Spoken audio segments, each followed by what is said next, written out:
Apabila ada yang bertanya, apakah masuk akal kalau kita duduk di atas perkuburan yang sudah ditimbun padat tanahnya, lantas kita bicara dengan dia? Apakah suara kita terdengar oleh orang yang di dalam kubur itu? Jawabannya masuk akal, karena antara kita dengan orang yang mati itu hanya jaraknya 2 meter. Sekarang sudah menjadi kenyataan bahwa orang yang bicara di Eropa, di Amerika atau Saudi Arabia yang jaraknya dengan kita beribu-ribu kilometer dapat didengar suaranya dengan jelas di Indonesia.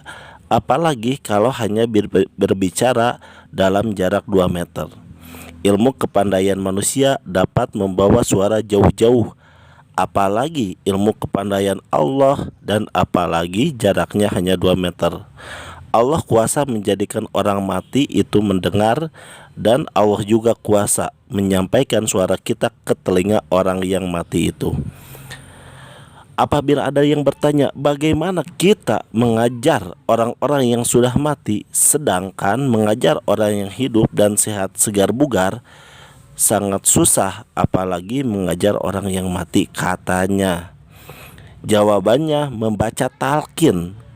Talqin itu bukan mengajar sebagai kit yang kita pahamkan, yaitu seperti mengajar anak sekolah, mengajar ilmu fikih, mengajar ilmu tauhid. Membacakan talqin hanya sekedar mengingatkan orang yang sudah mati.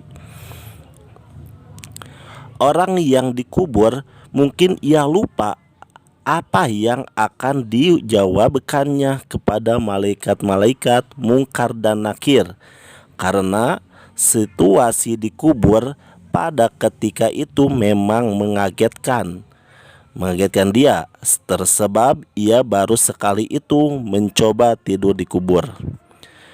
Seperti orang kebakaran yang rumahnya sedang dimakan api, ia lupa mana yang anaknya dan mana yang bantal. Ia bermaksud menyelamatkan anaknya, tetapi yang dilarikan keluar adalah bantalnya, bukan anaknya. Situasi di kubur lebih gawat dari itu. Bisa melupakan orang yang akan sesuatu dengan ketika di dunia sudah dihafalnya. Oleh karena itu, kita mengingatkan ia supaya ia menjawab dengan tepat, jangan takut dan jangan gugup. Alangkah berfaedahnya talqin itu. Sama keadaan dengan orang yang akan mati atau orang yang menghadapi kematian. Situasi ketika itu sangat gawat pula. Tetapi kita diperintah oleh Nabi supaya mentalkinkan kalimat tauhid bagi orang itu, sebagai yang tersebut dalam hadis Muslim. Kalau dipandang sepintas lalu, kita memang bisa berpikir apa gunanya lagi itu. Ia sudah menghadapi mati. Kalau ia engkar ketika hidup, toh ia akan engkar juga. Dan kalau ia orang berbaik-baik, apa gunanya diajari?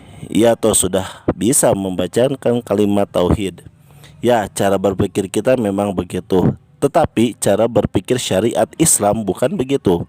Tetapi talkinkanlah orang yang akan mati kalimah la ilaha illallah sebagai yang diperintahkan oleh Nabi. Hal keadaan talkin juga begitu. Kita bisa berpikir apa gunanya lagi diajari orang yang sudah dikubur itu. Kalau dulu di dunia ia banyak dosa, toh ia akan dihukum juga. Dan kalau ia orang baik-baik, banyak ibadah, dan ia akan masuk surga dengan sendirinya.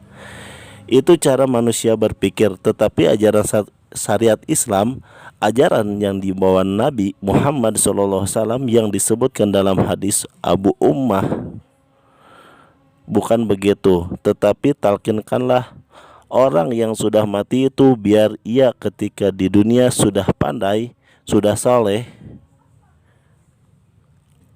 ulama, apalagi kalau ia di dunia tidak taat dan banyak membuat maksiat. Pendeknya, kalau ia Islam, talkinkan dan ingatkanlah.